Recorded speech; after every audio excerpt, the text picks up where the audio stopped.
Hola Patricia, un gusto saludarte. Es bien frustrante el caso del gas. Y sé que es frustrante, además, para quienes están tratando de impulsar, porque hay muchas barreras y hay mucha lentitud. Explícanos primero, Eric, ¿cuál es la dificultad para extender, al ritmo que lo hacen otros países, nuestras conexiones de gas natural? Bueno, lo primero que tienen que saber todos los televidentes es que nuestro modelo peruano de concesiones se basa en que la concesionaria tiene que construir en base a un plan quinquenal. El plan quinquenal es cada 5 años proyecta sus obras de construcción y el OCINERMIN y el Ministerio se lo aprueba. ¿Por qué ese plan no puede ser tan agresivo, vamos a decirlo, a toda la ciudad? Ya en 5 años quiero hacer redes en toda la ciudad, porque ese plan sería muy costoso. Y el ingreso de dinero, volumen de gas del residencial es bien bajito. Entonces tendrías un costo muy alto y un ingreso muy bajo. Entonces la tarifa te subiría. Por eso el OCINERMIN te calcula la tarifa o los planes quinquenales cada 5 años, para que la tarifa tenga un equilibrio y no sea tan cara. Pero, ¿qué se ha hecho a nivel internacional? O sea, la inversión del privado para que te llegue el gas a tu casa es demasiado alta con respecto a lo que va a venir tu recibo. Es decir, para poder recuperar esa inversión te tendría que cobrar un chorro de plata y ya no sale bien, ¿no? Así es. Entonces, ¿qué han hecho todos los países que han masificado el gas natural? Como este es un servicio público, y tú bien lo has mencionado, que ayuda a la familia. Imagínense una familia que tenga cocina, termagás, calefacción en la sierra, o aire acondicionado, o secadora, olla arrocera a gas. No solamente ahorra en su canasta energética, sino también mejora su calidad de vida. Entonces, ¿qué han hecho otros países? Otros países lo que han hecho es construir redes. O sea, el Estado a construir redes y a construir gasoductos. Y una vez que los construye, los licita para que los operen los privados. Entonces, eso, Patricia, ya se hizo. O sea, se hizo un cambio normativo importante el 2021, ¿no? Cuando justo estaba el vice Murillo conmigo en el ministerio. Se hizo el cambio. Costó bastante porque es cambiar el paradigma de la regulación peruana. Y a fines del 2021 pudimos construir, en alianza con un concesionario, 220 kilómetros en 3 meses. Y el planeamiento era que con ese ratio y con ese mecanismo se extienda a todo el Perú.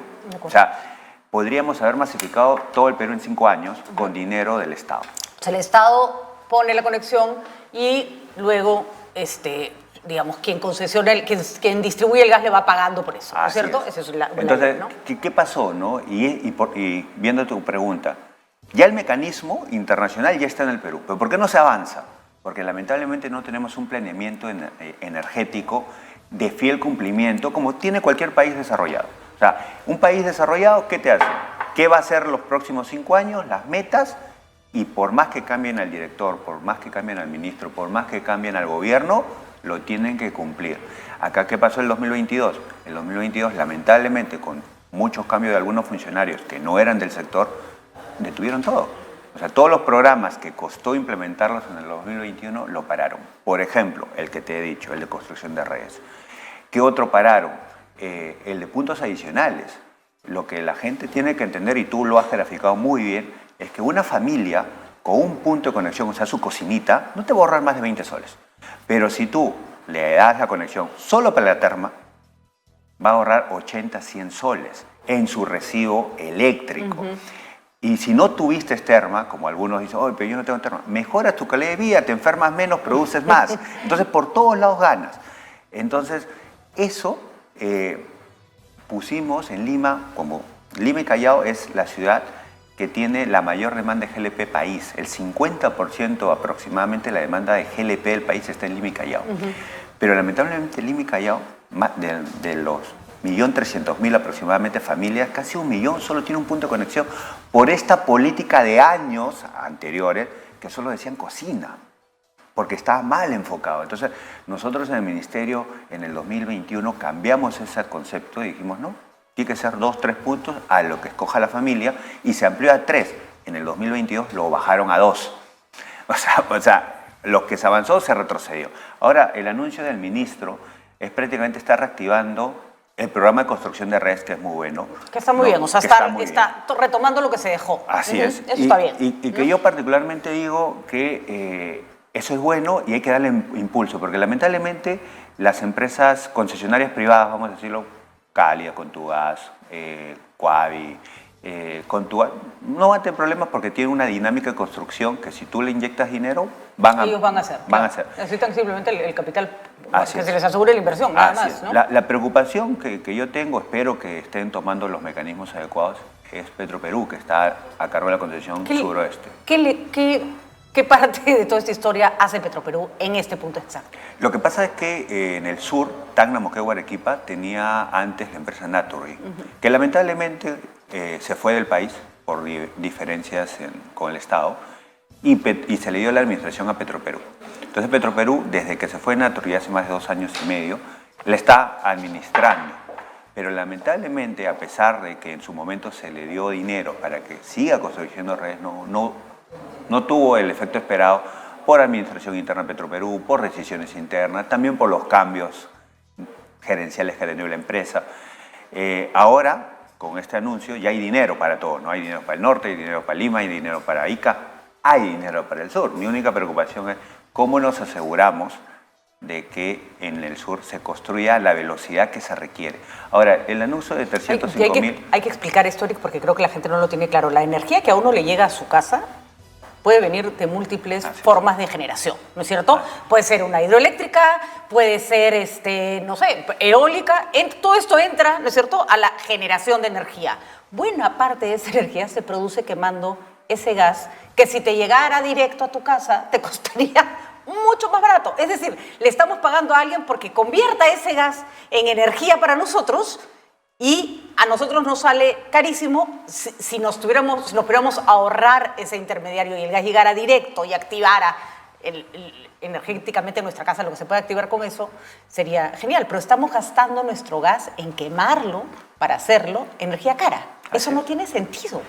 Claro, y no tiene sentido. Mira, algo que mucha gente no está hablando, a veces has visto que la generación ha subido de 35, 40 dólares a 190, 180, 200.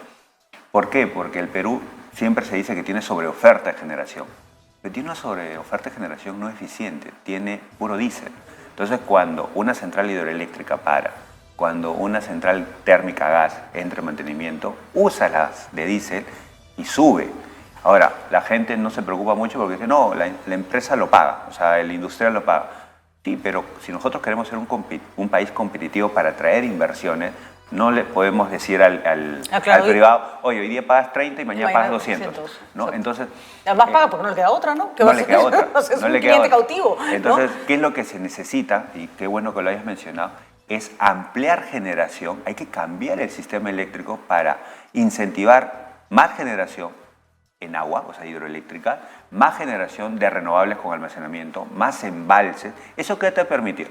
Aumentar la generación y que el gas de ciclo simple al menos pase a lo que ahorita es diésel. ¿Te das cuenta? Entonces, aprovecharíamos mejor el gas que tenemos como país. Tengo entendido que la generación por diésel es además la más contaminante y la más cara, Así ¿no? es. Porque está indexada al precio del petróleo necesariamente. Es decir, el precio o estoy hablando tonterías, el precio se dispara y por lo tanto la energía que genero con ese petróleo se me dispara también. No, lo que has dicho es correcto. Es la más contaminante dentro del índice de nocividad. El diésel está en 14 punto algo versus 1 que está el gas natural. El GLP es 2.6 más o menos, pero el diésel sí es súper contaminante. Pero sobre otra cosa importante que mucha gente no lo dice, en el sur tenemos el nodo energético, las 2 centrales que operan a diésel y a gas, que si no se le lleva el gas de acá a un par de años y la demanda eléctrica va a seguir creciendo, porque seguimos creciendo como país, como todo el mundo va creciendo, vamos a comenzar a generar con diésel. Y eso va a hacer que nuestra tarifa se dispare. Entonces, y es curioso porque, a ver, cuando uno ve Europa, por ejemplo, con todo el tema de la guerra con Rusia y Ucrania, el gran drama era, ¿y ahora quién nos da energía? ¿No es cierto? Y claro, el gran generador de energía de Europa es Rusia. Entonces, pelearse con Putin no es cosa fácil. Pero el Perú es uno de esos países que tiene múltiples opciones de generar energía. O sea, de algo nos tenía que servir esta cordillera gigantesca que nos atraviesa el país. Hay hidroeléctricas que se dejaron de construir sobre una fuente de energía que además no se agota, que además es limpia, ¿no? Bueno, tenemos energía solar en la sierra, funciona perfectamente por las condiciones de que hay siempre luz, ¿no?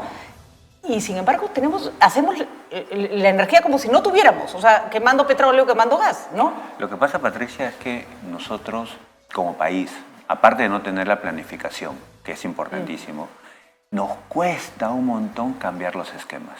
Bueno, hay Nos gente que cuesta. con esos esquemas gana mucha plata, Sí, ¿no? no. Los lobbies en el sector energético, claro, Pero no. yo sí produzco electricidad, a mí qué me importa, ¿para qué voy a fomentar que conecten gas a las Claro, casas? ¿no? a nosotros nos cuesta bastante. Por ejemplo, ese cambio que te digo de que el Estado pueda construir redes nos costó más de 6, 7 meses luchando ahí con varios sectores. Pero, por ejemplo, ¿no? El Perú lo que necesita urgente es cambiar los esquemas normativos para fomentar generación, lo que tú has dicho, de renovables, hidroeléctricas, porque las hidroeléctricas se pararon hace bastantes años porque se le dio más incentivos al gas, que ahora se ha dado cuenta que es mejor el agua, aparte del gas, ¿no? Renovables con almacenamiento, biomasa. La biomasa también genera energía eléctrica. Tenemos en la selva un montón de biomasa sin utilizar.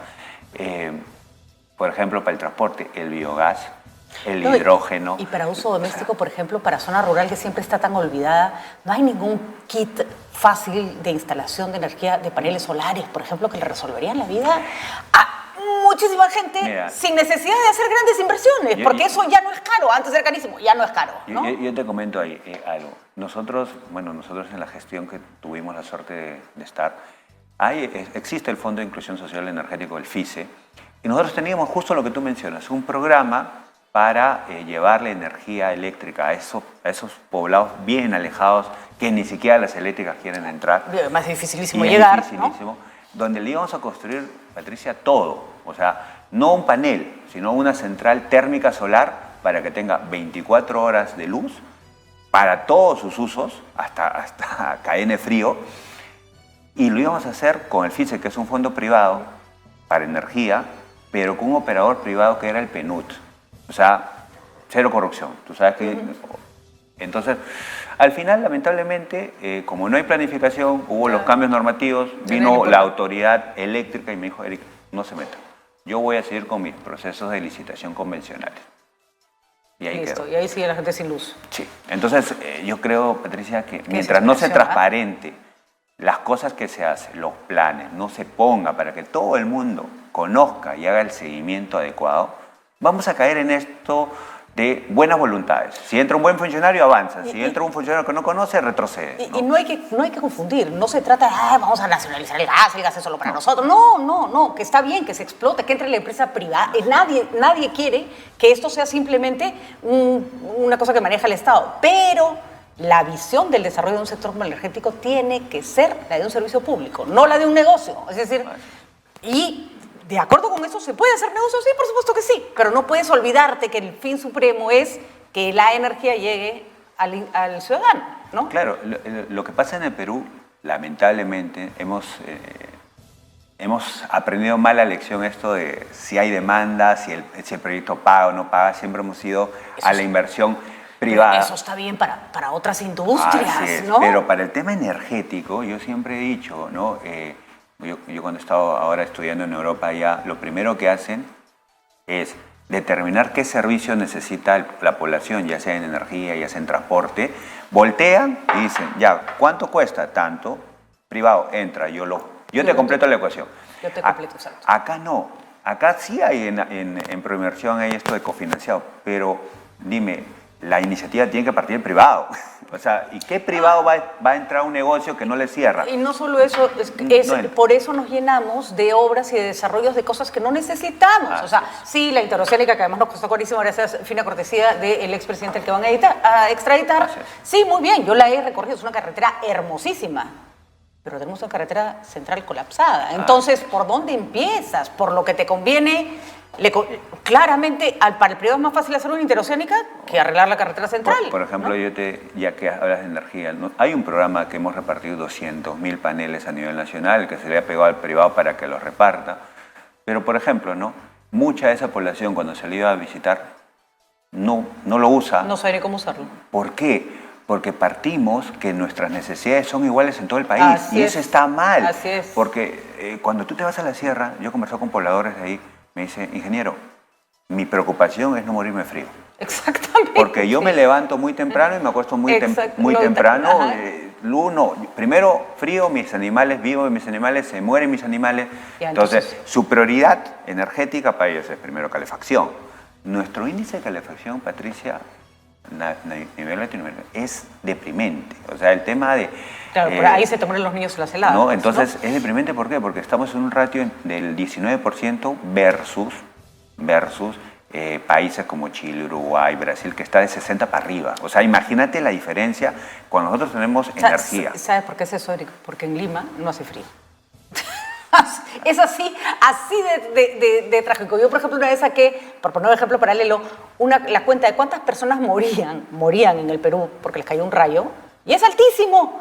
Es facilísimo evitar que te caiga un rayo, pero como en la costa no te caen rayos, en Lima no te caen rayos, nadie desarrolla programas para rayos, en fin, lo que ya sabemos que se hace para que la gente no esté en el campo pastando su oveja y le caiga un rayo en la cabeza como lo suele ocurrir, claro. ¿no? Falta más sensibilización, algo que yo le digo a muchos funcionarios con los que he trabajado, le digo, pónganse en su lugar, ¿no? Yo, cuando hemos estado en el FICE, Patricia, te cuento, hemos recorrido muchos pueblos. Y a mí me da pena, por ejemplo, cuando estuve en Huancavelica, en Pilpichaca, que es uno de los distritos más pobres del Perú, Patricia, yo me moría literalmente de frío. Estaba con casaca, con todo. Me moría de frío, más la altura, más todo. Y había niños que estaban descalzos, que estaban con falditas las niñitas. Y yo decía, no puede ser. Por eso se hizo varios cambios que lamentablemente, con cada cambio de gestión, los paran. Hay otros que lo reactivan. Pero el Perú no puede seguir así. Perdón, Erika. ¿Qué tendría que pasar, Eric, finalmente para que esto, que es el ABC, o sea, tienes energía barata, no la vuelvas cara, dásela barata a la población? Repito que en el camino se hagan los negocios que se tienen que hacer, ¿no? Pero que el final, el que está en tu cabeza todo el rato es llevarle energía a la gente, y una energía cada vez más limpia y cada vez más pagable.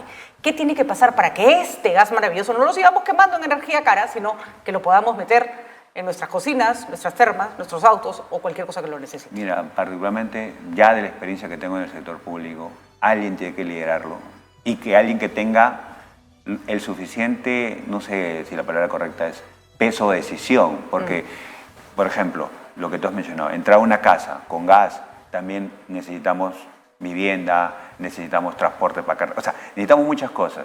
En el sector transporte nomás, ¿quieres cambiar? Necesitas que los señores den permiso a los grifos, necesitas que le metes el bono de chatarreo, o sea, todo esto es articulado. Y lamentablemente, como no hay alguien que articule y tome la decisión, cada sector sigue haciendo lo mismo. Exacto. Por ejemplo, en los poblados de cierre y brecha, me da mucha pena. Dicen, anuncio, tanto dinero.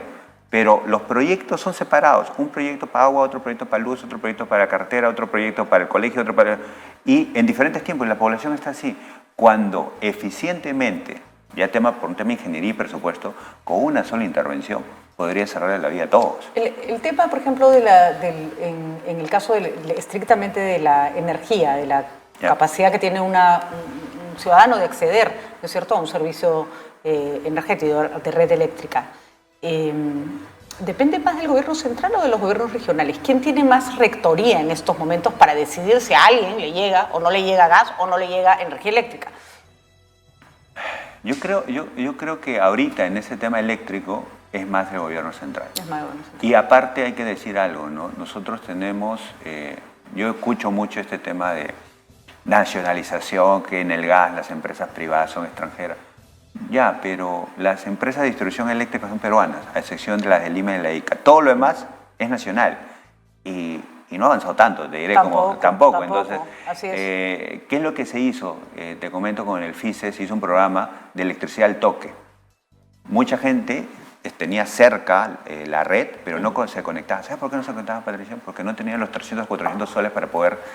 Entonces, ¿qué se hizo? Un programa en donde nosotros identificábamos a través de las empresas eléctricas, pagas, te conectas. Porque eso no entiende la gente. Hay familias que no tienen ni siquiera 300, 400 soles para conectarse a la luz. No, claro que no. Entonces, se les dio ese programa y ahorita ha avanzado. Pero esa rectoría, esos programas, tiene que ser desde el Ejecutivo para poder hacerlos a nivel nacional y replicarlo. Yo no voy a negar la ineficiencia de muchos gobiernos regionales, pero les cargamos la tinta en muchas cosas que son servicios básicos que no dependen de ellos, y he visto cómo hay alcaldes de poblados chiquitos desesperados porque tienen luz a 4 kilómetros y a ellos no les llega, ¿no? Y no depende de ellos, ni de su presupuesto, ni de su plata, ¿no? Depende de decisiones que van más allá, ¿no? Decisiones y sistemas, ¿no? Yo Así creo es. que el sistema de inversión pública, el InviérteP, cumplió su objetivo y cumple un objetivo de que no se gaste cosas ineficientes y tengas que justificar para cada línea. Pero yo creo que ya amerita, con todo lo que está pasando en el país, un nuevo sistema solo de servicios públicos conjuntos y ad hoc que lo lidere el Ejecutivo, ya sea con gobierno a gobierno, ya sea por obras por impuestos, ya sea con fideicomisos, lo que sea, pero debe haber intervenciones conjuntas. Y Mientras además, no hagamos eso, vamos a seguir teniendo los problemas sociales que tenemos, ¿no? Y necesitamos además lo que pasa, por ejemplo, con cuánto cuesta el gas en nuestro país, ¿no? El balón de gas no tiene ningún sentido, llenamos el gas, los balones con gas caro y gas barato, pero medimos el precio de acuerdo con el gas, con el gas caro. O sea, yo hasta ahora nunca voy a entender por qué el precio del balón de gas está indexado a donde no debe, digamos, ¿no es cierto? Es complicado, es porque ahí hay miles ahí te dan miles de excusas, pero no tiene sentido, ¿no? Sí, o sea, ahí lo que debió hacerse en algún momento, bueno, yo no soy partidario mucho de ser general después de la guerra, ¿no? Pero capaz lo más adecuado hubiese sido tener un precio preferencial para el Perú en su momento, que bueno, no se dio. Pero sí se cambió la norma justamente para lo que tú dices. Se cambió un decreto supremo para poder llevar la energía como combos. De tal manera que ya quitarnos, porque también hay que quitarnos este esquema. Decimos, oye, ¿por qué el balón, mira Patricia, ¿por qué el balón cuesta tan caro en llevarlo al pueblito X? Porque estás usando un esquema tradicional. Envasas y llevas en carritos y ida y vuelta. Esa logística te va a costar. Ah, claro, además ¿no? tienes que pagar el balón y la gasolina que lleva ese balón, ¿no? Así es. Entonces, ya a nivel mundial hay otros esquemas, por ejemplo en Chile se usa, en Paraguay también, en que tú agarras y este poblado tiene o un dispensador a GLP o tiene una red chiquita y donde viene una sola vez al mes y te llena un tanque grande. Y ese tanque rellena lo que tiene que rellenar. Así es. O si no, tienes carros en que te llena el balón en el mismo sitio. Esos esquemas que te pueden permitir mejor logística y bajar precios, ya se pueden hacer. Pero seguimos insistiendo en el esquema tradicional. Lo que pasa es que va a perder el que llene el gas, y va a perder el que mueve el gas, y va a perder el que cargue el gas. Entonces, como todos esos tienen que seguir conservando su trabajo, que sí, es verdad que tienen que seguir, pero lo tienen que conservar de otra manera. No lo pueden hacer a costa de hacer el sistema ineficiente. Por eso nosotros tenemos que cambiar ese esquema. Por ejemplo, en el FICE hay un programa del vale de descuento de GLP. Es un descuento para las poblaciones más vulnerables. Nosotros aumentamos el valor. Ahorita sé que el Ministerio sigue aumentando el valor.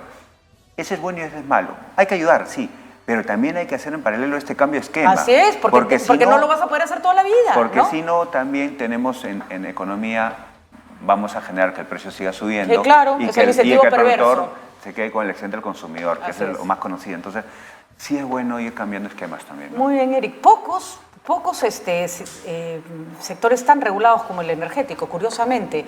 Y es curioso porque justamente es esta regulación la que impide que se tomen decisiones para que el mercado funcione mejor. Porque es curioso porque al ser regulado le echan la culpa muchos a la regulación de que eso hace que las cosas sean más caras. Y en realidad lo que está pasando es que la regulación está protegiendo ciertas formas tradicionales de producir energía que lo que hacen es beneficiar a unos cuantos y no resolver el tema de energía. Ahí lo que falta es cambiar el esquema, por ejemplo, el regulador, ¿no?